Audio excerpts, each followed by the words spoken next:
जय स्वामीनारायण विद्यार्थी मित्रों, भौतिक विज्ञान विषयની અંદર ધોરણ 12 માં આપણે આજે ચુંબકીય ક્ષેત્રની દિશાઓ નક્કી કરવાની છે. ઓકે, અગાઉ આપણે લોરેન્ટ્સ બળ અને વિદ્યુત પ્રવાહ ધારિત તાર વડે ઉદ્ભવતા ચુંબકીય બળ વિશેની ચર્ચાઓ કરી અને એના અગાઉના લેક્ચરમાં આપણે બાયો સાવરનો નિયમ ભણ્યા મિત્રો. ઓકે, બાયો સાવર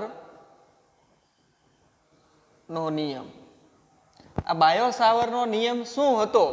તો કે ચુંબકીય ક્ષેત્ર જે ઉત્પન્ન થાય છે, ચુંબકીય ક્ષેત્ર જે ઉત્પન્ન થાય છે એ ચુંબકીય ક્ષેત્રનું સૂત્ર આપણને આવું કંઈક આપ્યું એને કે ડીબી બરાબર μ0/4π ગુણ્યા આઈડીએલ ક્રોસ આર કેપ છેદમાં આર સ્ક્વેર સૂત્ર અનુસાર વાહક તારમાં ચુંબકીય ક્ષેત્ર ઉત્પન્ન થાય છે એવું બાયો અને સાવર નામના વૈજ્ઞાનિકે રજૂ કર્યું.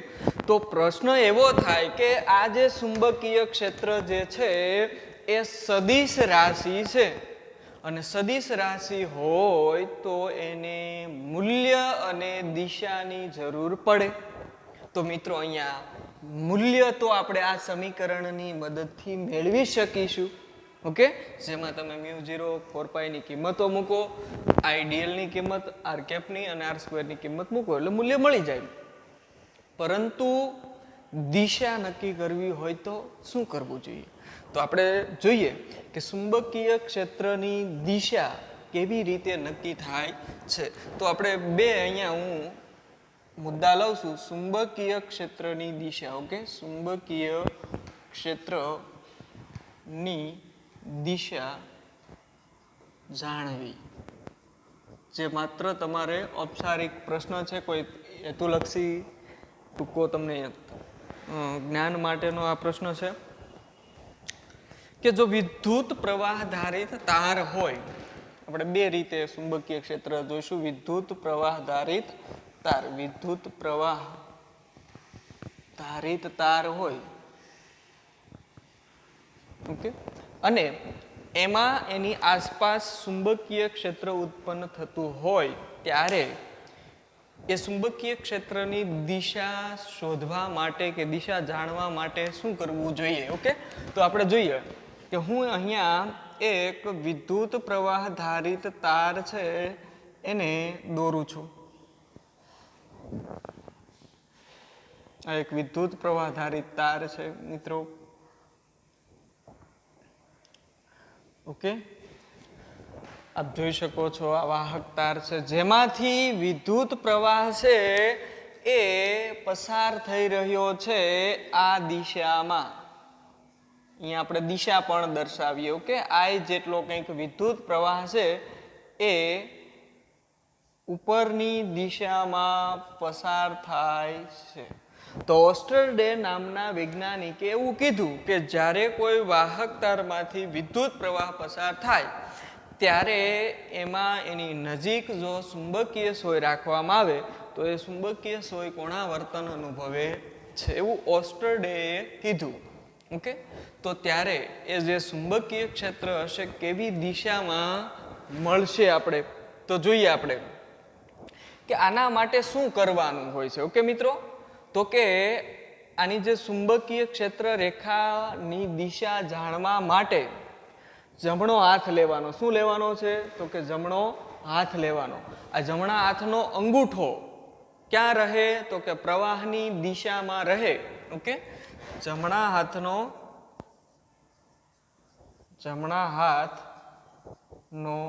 અંગૂઠો વિદ્યુત પ્રવાહની કે પ્રવાહની દિશામાં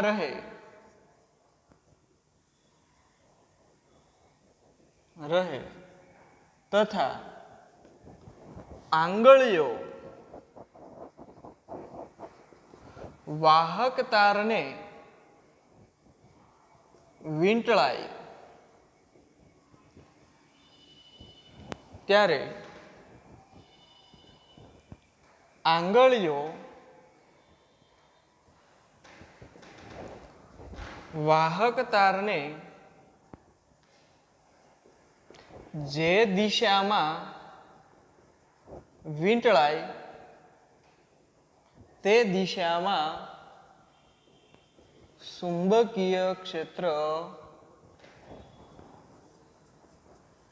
આવેલ હોય છે. આ જમણા હાથના અંગૂઠાનો નિયમ કહેવાય. અને શું કહેવામાં આવે? જમણા હાથના અંગૂઠાનો નિયમ. ઓકે, જે આપણને ચુંબકીય ક્ષેત્રની દિશા દર્શાવશે. જુઓ, હું અહીંયા આ એક વાહક તાર છે મિત્રો. ઓકે, આ વાહક તારમાંથી વિદ્યુત પ્રવાહ ઉપરની દિશામાં વહન થઈ રહ્યો છે. એટલે આની આજુબાજુ કંઈક ચુંબકીય ક્ષેત્ર ઉત્પન્ન થતું હશે.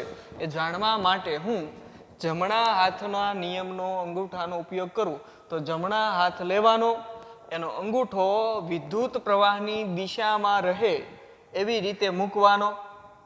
અહીંયા માની લો કે આપણે સપોઝ આ એક વાહક તાર છે. ઓકે, તો અંગૂઠો છે એ પ્રવાહની દિશામાં લઈ રાખવાનો આમ. પછી આંગળીઓને તમારે આ વાહક તારની આજુબાજુ શું કરવાની છે? તો કે વીંટાળવાની છે. હવે વાહક તારની આજુબાજુ જેવી આંગળીઓ વીંટાળો એટલે સ્વાભાવિક છે કે આંગળીઓ છે એ વાહક તારને જુઓ, આપ જોઈ શકો છો આમ વીંટળાય છે. ઓકે, તો અંગૂઠો પ્રવાહની દિશામાં રહે અને આંગળીઓ વાહક તારની આજુબાજુ આ રીતે વીંટળાય છે. તો આ વાહક તારમાંથી જ્યારે વિદ્યુત પ્રવાહ પસાર થતો હશે ત્યારે આંગળીઓ આ રીતે વીંટળાતી હોય તો ચુંબકીય ક્ષેત્ર જે ઉત્પન્ન થતું હશે એ ચુંબકીય ક્ષેત્ર છે એ કેવી હશે? તો કે અહીંયા આવા પ્રકારનું હોય. અને એની જો દિશા કેવી હોય તો એની દિશા છે એ આવી રીતે હશે.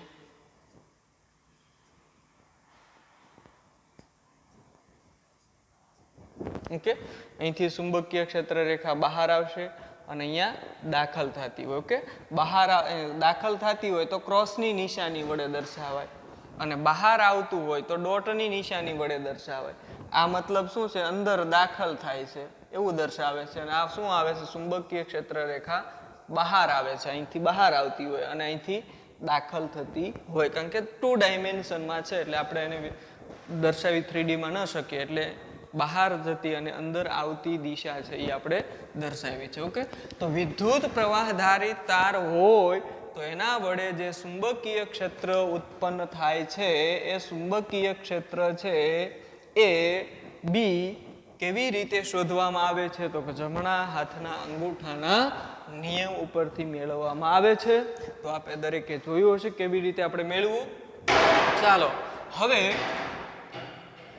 આપણે નંબર જોઈએ 2.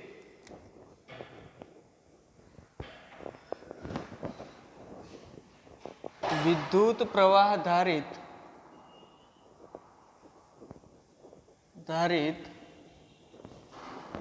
ગૂંચળા વડે ઉદ્ભવતું ચુંબકીય ક્ષેત્ર. ઓકે, આપણે હવે ગૂંચળા વડે ઉત્પન્ન થતું ચુંબકીય ક્ષેત્ર છે એની ચર્ચા કરવાની છે. આપણે વાહક તાર માટે જોયું કે એનું ચુંબકીય ક્ષેત્ર ગોળાકાર ભાગમાં ઉત્પન્ન થતું હોય છે. ઓકે, પણ જો ગૂંચળું ન હોય, વાહક તાર સુરેખ ન હોય અને વાહક તારનું ગૂંચળું હોય, ઓકે, તો આપણે એવું એક નાનું એવું ગૂંચળું છે હું અહીંયા દર્શાવું છું. ઓકે, આ એક માની લો કે વાહક તારનું ગૂંચળું છે. આ જે ગૂંચળું છે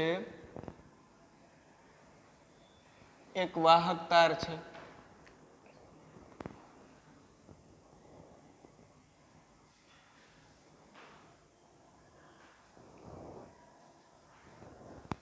જેને આપણે સામાન્ય રીતે રિંગ પણ કહીએ. ઓકે, વાહક ગૂંચળું છે. હવે આ ગૂંચળામાંથી જ્યારે વિદ્યુત પ્રવાહ છે એ પસાર થતો હોય, ઓકે, એ વિદ્યુત પ્રવાહની દિશા આપણે દર્શાવીએ. અહીંયા તીરની નિશાની મૂકીને આ રીતે.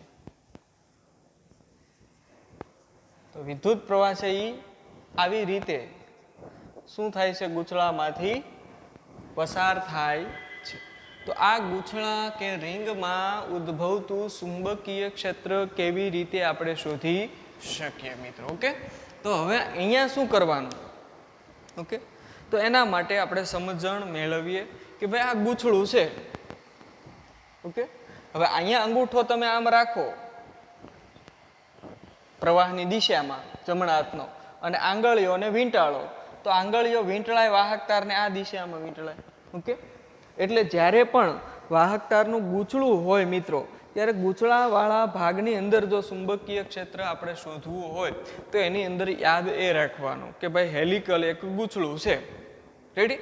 હવે આની અંદર શું કરવાનું? તો માની લો કે આ ગૂંચળું છે, પછી આંગળીઓને તમારે વીંટાળવાની કઈ દિશામાં વીંટાળવાની? તો કે આ દિશામાં વીંટાળવાની. કારણ કે પ્રવાહ જે દિશામાં વહન કરતો હોય એ દિશાઓમાં આંગળીઓને શું કરવાની છે? વીંટાળવાની છે. અને અંગૂઠાને આ જે સમતલ છે, રિંગથી બનતું જે સમતલ છે, એ સમતલને લંબ રૂપે રાખો તો લંબરૂપની દિશા છે એ તમારા તરફની કહેવાય.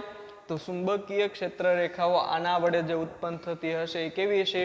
અહીંયા બહાર આવતી દિશામાં હોય છે. તો એ ચુંબકીય ક્ષેત્ર રેખાઓ છે એ કંઈક આવી ઉત્પન્ન થતી હોય,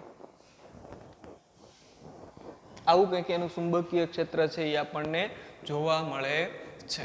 અને અહીંયા નજીકના વિસ્તારમાં એ ચુંબકીય ક્ષેત્ર રેખાઓ આવી રીતે બંધ ગાળાઓ રચતી હોય છે. એટલે દરેક વિદ્યાર્થી મિત્રો અહીંયા ખાસ ચુંબકીય ક્ષેત્રની દિશા જો નક્કી કરવી હોય તો એ દિશા નક્કી કરવા માટે અહીંયા આપણે તીરની નિશાની છે દર્શાવવાની હોય છે આ રીતે કે ચુંબકીય ક્ષેત્ર રેખાઓ છે એ ઉપર તરફની દિશાઓમાં આવેલી હોય છે.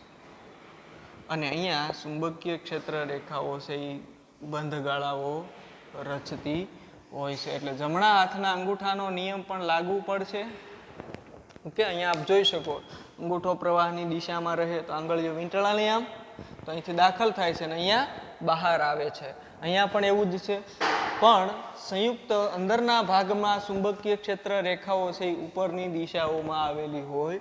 તો ગોળાકાર જ્યારે ભાગ હોય, ઓકે, તો એના માટે ખાસ યાદ રાખજો જો ગૂંચળું હોય તો તેમાં ગૂંચળાના સમતલમાં પ્રવાહની દિશામાં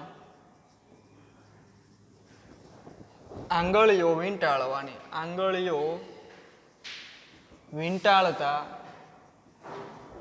અંગૂઠો સમતલને લંબ રૂપે રહે.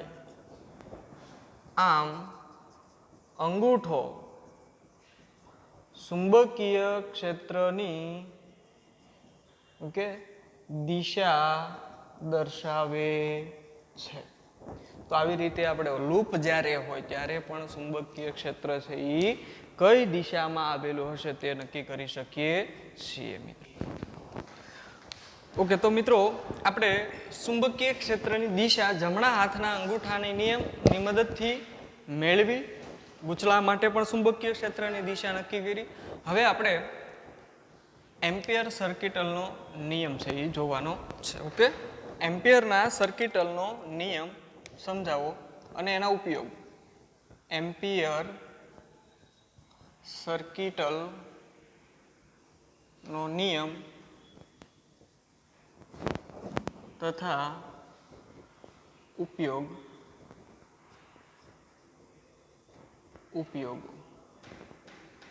ઓકે, તો આપણે સૌથી પહેલા નિયમ સમજવા માટે હું એક આકૃતિ દર્શાવું છું કે એક સમતલ લઉં છું.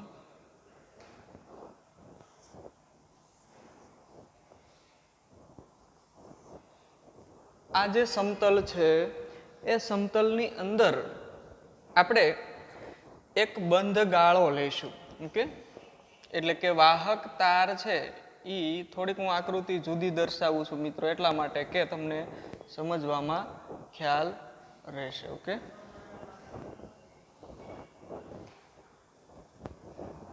આ જુદા જુદા વાહક તાર છે. ઓકે, આ વાહક તારો છે એમાંથી કંઈક વિદ્યુત પ્રવાહો પસાર થતા હશે. માની લો કે આમાંથી I1 પસાર થાય છે, આમાંથી I2 થાય છે, આમાંથી I3 થાય છે, આમાંથી I4 પ્રવાહ પસાર થાય છે, આમાંથી I5 અને આમાંથી I6 પ્રવાહ પસાર થાય છે. જેમાં 4 વાહક તાર છે એ આ સમતલમાં આવેલા છે અને 2 વાહક તાર સમતલની બહાર આવેલા છે. ઓકે, તો સ્વાભાવિક છે કે જ્યારે વાહક તારમાંથી વિદ્યુત પ્રવાહ પસાર થતો હશે ત્યારે તેની આસપાસ કંઈક ચુંબકીય ક્ષેત્ર ઉત્પન્ન થતું હોય છે. ઓકે મિત્રો, તો આવું ચુંબકીય ક્ષેત્ર ઉત્પન્ન થતું હોય એના માટે આપણને ખબર છે કે ભાઈ વિદ્યુત પ્રવાહ ધારિત તાર હોય તો એની આજુબાજુ ચુંબકીય ક્ષેત્ર છે એ આવી રીતે વર્તુળાકાર ભાગમાં ઉત્પન્ન થાય છે, એટલે કે ગોળાકાર હોય છે, એટલે બંધ ગાળો ટૂંકમાં રચે છે એવું કહી શકાય. આ ચુંબકીય ક્ષેત્ર છે. ઓકે, તો અહીંયા આ વાહક તાર છે એના વડે પણ કંઈક ચુંબકીય ક્ષેત્ર રેખા બંધ ગાળો રચશે, આના વડે પણ રચશે, આના વડે પણ, આના વડે પણ. આવા અસંખ્ય જ્યારે તાર હોય ને ત્યારે આ બધા જ વાહક તારો છે એમાં એક બંધ ગાળો આવો રચાતો હોય. તો અહીંયા બધા જ વાહક તારોની અંદર આવો એક બંધ ગાળો છે એ રચાય છે. ઓકે, આ ચુંબકીય ક્ષેત્ર રેખાઓ શું કરે છે તો કે બંધ ગાળાઓ રચે. એની જે દિશા છે ચુંબકીય ક્ષેત્રની, એ જે દિશા છે એ આ રીતે આવેલી આપણને જણાશે. ઓકે મિત્રો, અહીંયા ચુંબકીય ક્ષેત્રની આ દિશા છે.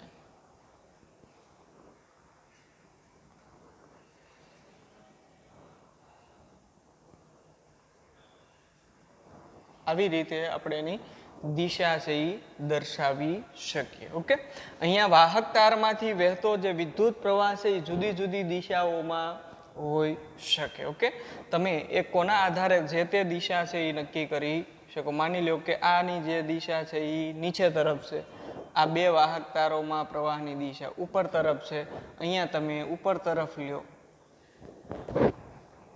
અહીંયા પ્રવાહની આ દિશા છે. ઓકે મિત્રો, ચાલો હવે એમ્પિયરનો જે સર્કિટલ નિયમ છે, એમ્પિયર સર્કિટલ નિયમ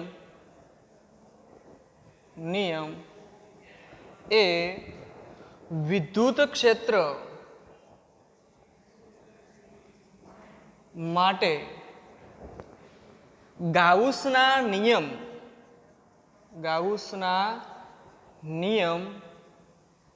જેવો જ છે.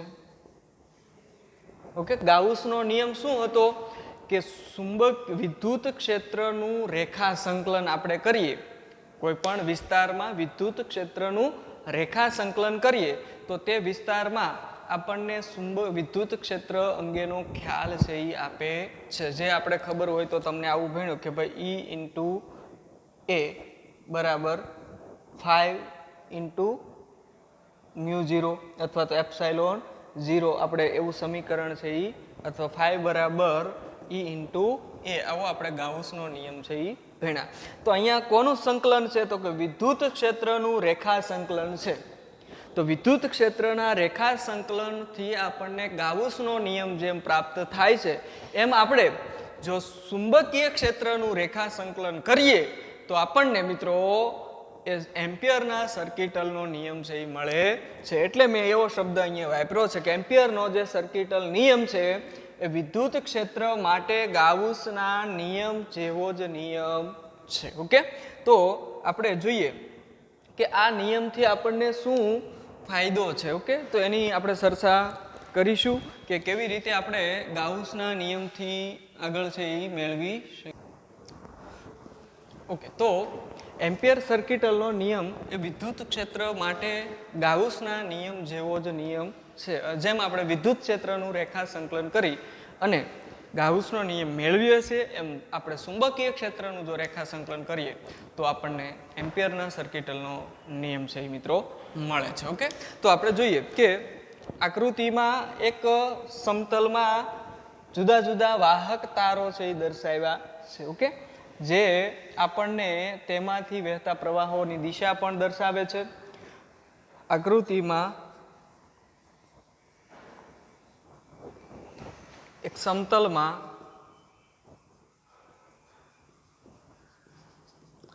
I1, I2, I3, I4, I5, I6 જેવા વિદ્યુત પ્રવાહો વહન કરતા વાહક તાર દર્શાવ્યા છે, જેમાંથી તથા તેના વડે ઉત્પન્ન થતા ચુંબકીય ક્ષેત્ર બી ના બંધગાળો દર્શાવ્યો છે. ઓકે, અહીંયા આપણે ચુંબકીય ક્ષેત્ર જે ઉત્પન્ન થાય છે એ ચુંબકીય ક્ષેત્ર રેખાઓ વડે જે બંધગાળો રચાય છે એ બંધગાળો પણ અહીંયા દર્શાવ્યો છે. ઓકે મિત્રો, તો આપણે આ બંધગાળા ઉપર એમ્પિયરના સર્કિટલનો નિયમ જો વાપરવો હોય તો કેવી રીતે વાપરી શકીએ? ઓકે, મેક્સવેલના જે સિદ્ધાંત અનુસાર એનો જે 4 આધાર સ્તંભ મિત્રો હતા, આ 4 આધાર સ્તંભો છે એમાંથી મેક્સવેલના આ જે નિયમ છે એના 4 આધાર સ્તંભોમાંથી આ એક એમ્પિયરનો સર્કિટલનો નિયમ છે એક મુખ્ય આધાર સ્તંભ છે એ ગણવામાં આવે છે. ઓકે, તો આપણે જોઈએ કે એ મુદ્દો પણ હું એવું કહું કે મેક્સવેલના સિદ્ધાંતમાં 4 આધાર સ્તંભો માનો એક છે. એ 4 આધાર સ્તંભ છે કયા કયા? તો કે ગાઉસનો નિયમ,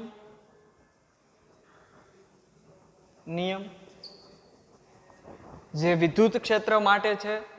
બીજો છે એમ્પિયરનો નિયમ, જે આપણે આજે ભણીએ છીએ. ત્રીજો છે એનો આધાર સ્તંભ છે એ ચુંબકીય ક્ષેત્ર રેખાઓ બંધગાળા રચે છે. ઓકે, અને ચોથો વિદ્યુત સ્થાનાંતરની વિભાવના. ઓકે, વિદ્યુત સ્થાનાંતર ની વિભાવના. આ 4 આધાર સ્તંભો જે મિત્રો છે એ મેક્સવેલના સિદ્ધાંતની અંદર ખૂબ અગત્યનો ભાગ ભજવે છે. તો આપણે એમ્પિયરના સર્કિટલના આ નિયમની અંદર પ્રશ્ન એવો થાય કે સાહેબ અહીંયા તો પ્રવાહની દિશાઓ જુદી જુદી દિશામાં લીધી છે. અમુક વાહક તારોમાં પ્રવાહની દિશા નીચે તરફ છે, અમુકમાં ઉપર તરફ છે. તો કઈ રીતે આપણે એને સંજ્ઞા પ્રણાલી પ્રમાણે લેવું? તો હું સૌથી પહેલા નિયમ છે એ લખું છું કે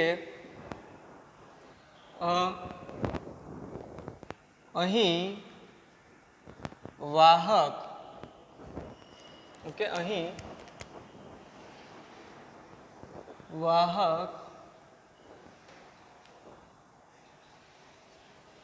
તારમાં પ્રવાહની દિશા એ કે સંજ્ઞા કેવી રીતે નક્કી થાય છે? તો એની સંજ્ઞા છે એ નક્કી કરવા માટે તમારે ઓકે એક કેવી રીતે આપણે બંધગાળાઓ રચે છે એ બંધગાળાઓના આધારે એની દિશા નક્કી થતી હોય છે. ઓકે, જમણા હાથના સ્ક્રૂનો નિયમ અહીંયા વાપરવાનો. પ્રવાહની દિશા નક્કી કરવા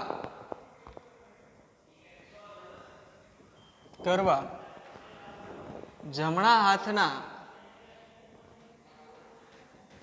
સ્ક્રૂને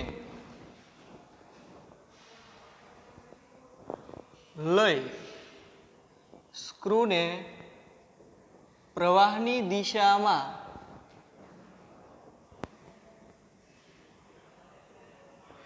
ફેરવતા, ઓકે, પ્રવાહની દિશામાં ફેરવતા સ્ક્રૂ ની દિશા અને પ્રવાહની દિશા સમાન મળે તો તેવા પ્રવાહો ધન લેવા અને વિરુદ્ધ દિશામાં જો હોય તો વિરુદ્ધ દિશાના પ્રવાહો ઋણ લેવા. તમને એક ઉદાહરણ આપું, ઓકે, એટલે ખ્યાલ આવશે. અહીંયા પછી આપણે એપ્લાય કરીએ. માની લો કે આ વાહક તાર છે. એ વાહક તારમાંથી વિદ્યુત પ્રવાહ આ દિશામાં વહન થાય છે, એટલે એની આજુબાજુના વિસ્તારમાં ચુંબકીય ક્ષેત્ર આવી રીતે ઉત્પન્ન થાય છે. એટલે જમણા હાથમાં એક સ્ક્રૂ લેવાનો, ઓકે, બોલ્ટ જે તમે કહો સ્ક્રૂ લેવાનો. આ સ્ક્રૂને તમારે ચુંબકીય ક્ષેત્ર જે રીતે બંધગાળા રચતી હોય, ઓકે, એવી રીતે સમતલને લંબ રૂપે માની લો કે જસ્ટ આ એક ચુંબકીય ક્ષેત્ર રેખા વાળો એક બંધગાળો છે એવું વિચારી લઈએ. અહીંયા હું એક ચુંબકીય ક્ષેત્ર રેખાનો બંધગાળો દોરું છું, ઓકે, જેની દિશા પણ હું દર્શાવું છું આવી રીતે. આ ચુંબકીય ક્ષેત્ર રેખા છે એ બંધગાળો, અહીંથી વાહક તાર છે એ બહાર આવે છે. રેડી? હવે હું આ સમતલને આવી રીતે રાખું, જોઈ લેજો. સ્ક્રૂને આ સમતલ ઉપર આમ ગોળાકાર જે બંધગાળો રચાય એની ઉપર આમ રાખવું અને સ્ક્રૂને કઈ દિશામાં ફેરવું? તો કે સ્ક્રૂને ચુંબકીય ક્ષેત્ર રેખાઓ જે દિશામાં હોય એ રીતે હું આમ ફેરવું છું. જો આવી રીતે સ્ક્રૂ જ્યારે આમ ફરે ને ક્લોકવાઇઝ, ઓકે, ત્યારે સ્ક્રૂ હંમેશા આમ ઉપર તરફ જતો હોય. જોજો અહીંયા સ્ક્રૂ જો આવી રીતે હોય,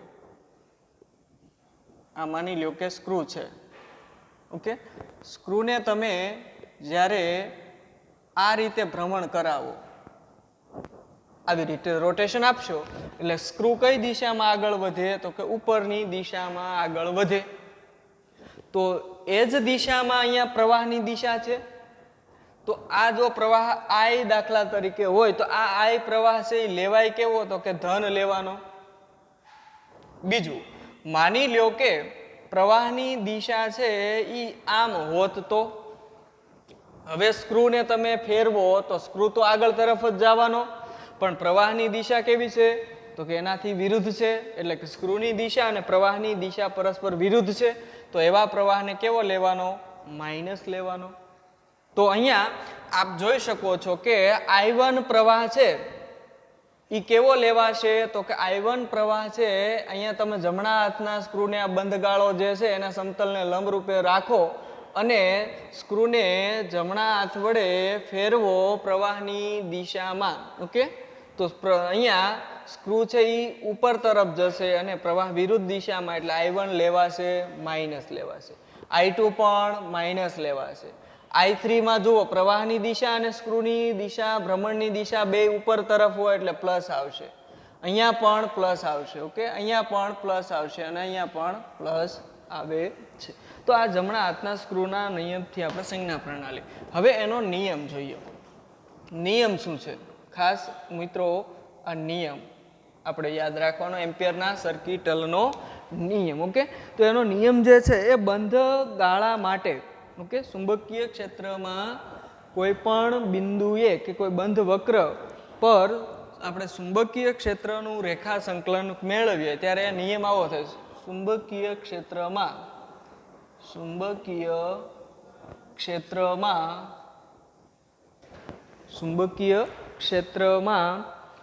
કોઈ બંધ વક્ર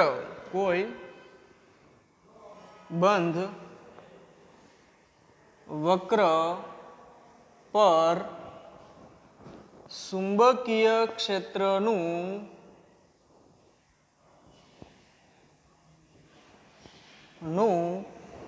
રેખા સંકલન, ઓકે, બંધ વક્ર પરનું રેખા સંકલન એ તે બંધ વક્ર પર લાગુ પાડેલા કુલ વિદ્યુત પ્રવાહોના